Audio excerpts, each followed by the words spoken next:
ছোট বন ছিল, যেখানে এক বাঘ ও এক বাঘিনী বাস করত।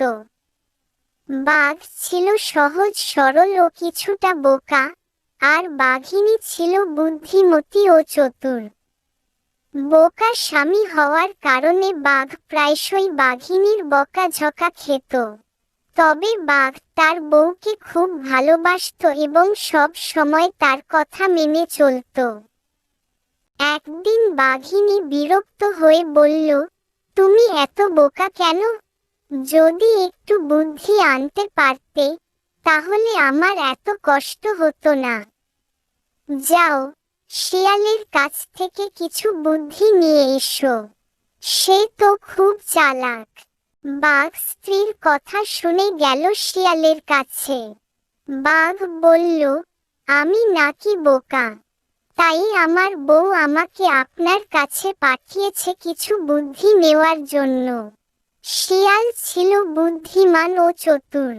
সে মনে মনে ভাবল, বাঘিনী একদিন আমাকে এমন তাড়া দিয়েছিল যে প্রাণ হাতে করে পালাতে হয়েছিল। আজ সময় এসেছে তার প্রতিশোধ নেওয়ার। শিয়াল ঠোঁটের কোণে একটু হাসি রেখে বলল, শোনো বাঘ ভাই, যদি সত্যি বুদ্ধিমান হতে চাও, তাহলে আমার একটা পরামর্শ মানো। আজ রাতে ভালোভাবে ঘুমাও। সকালে ঘুম থেকে উঠে যাকে প্রথম দেখবে, তাকে নাকে মুখে জোরে ঘুষি মারবে। তখনই তোমার বুদ্ধি আসবে। বাঘ শিয়ালের কথা শুনে খুব খুশি হলো। সে ভাবল, এই সহজ উপায়ে বুদ্ধিমান হওয়া যাবে। এরপর সে বাড়িতে ফিরে বাঘিনীকে সব কথা জানিয়ে দিল। বাঘিনী মনে মনে ভাবল, সকালে তো প্রথমেই আমাকেই দেখবে, তাহলে তো আমাকেই ঘুষি মারবে। না, এটা হতে দেওয়া যায় না। বুদ্ধিমান বাঘিনী বাঘকে বলল, যদি সত্যি বুদ্ধিমান হতে চাও, তাহলে রাতে গিয়ে শিয়ালের ঘরের দরজার সামনে ঘুমিয়ে পড়ো। সকাল হলেই শিয়াল বুঝতে পারবে তোমার কেমন বুদ্ধি হয়েছে। বাঘ বোকা ছিল, তাই বাঘিনীর পরামর্শ সে বিনা দ্বিধায় মেনে নিল। রাতে গিয়ে শিয়ালের দরজার সামনে শুয়ে পড়ল।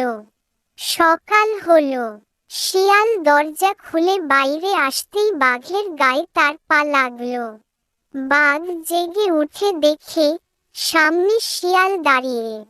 এক মুহূর্ত দেরি না করে বাঘ শিয়ালকে নাকে মুখে জোরে ঘুষি মারল। শিয়াল ব্যথায় চিৎকার করে উঠল, ওরে বাবা, বাঁচাও! ওরে বাবা বাঁচাও বলে সে দৌড়ে পালাতে লাগল। বাঘ তখন হেসে বলল, দেখলে তো, আমি বুদ্ধিমান হয়ে গেছি। শিয়াল তখন বুঝতে পারল যে সে নিজেই নিজের ফাঁদে পড়েছে। সে মনে মনে ভাবল, বাঘিনী তো আমার থেকেও বেশি চতুর।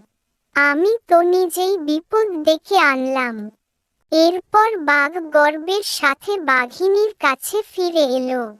সে হাসতে হাসতে বলল, দেখলে, আমি এখন কত বুদ্ধিমান। আমি শিয়ালকে এক ধাক্কাতেই কাবু করে দিলাম। বাঘিনী মুচকি হেসে বলল, তাই নাকি? তাহলে বলো তো, কে বেশি চালাক, তুমি নাকি আমি? বাঘ কিছুক্ষণ ভাবল, তারপর মাথা নিচু করে বলল, তুমি। বাঘিনী হেসে বলল, যদি সব সময় মাথা খাটিয়ে চলো, তাহলে আর কাউকে গিয়ে বুদ্ধি চেয়ে আনতে হবে না। গল্পের শিক্ষণীয় হলো যে, প্রতিশোধ নিতে গেলে তা নিজের জন্যই বিপদ ডেকে আনতে পারে। বুদ্ধি ও কৌশল দিয়ে বড় বড় বিপদ এড়ানো যায়। অপরকে ধোঁকা দিতে গিয়ে নিজের বিপদ ডেকে আনতে নেই। সত্যিকারের বুদ্ধিমান হওয়ার জন্য নিজের চিন্তা ভাবনার ক্ষমতা বাড়াতে হয়। গল্পটি ভালো লাগলে অবশ্যই সাবস্ক্রাইব ও শেয়ার করে পাশে থাকেন।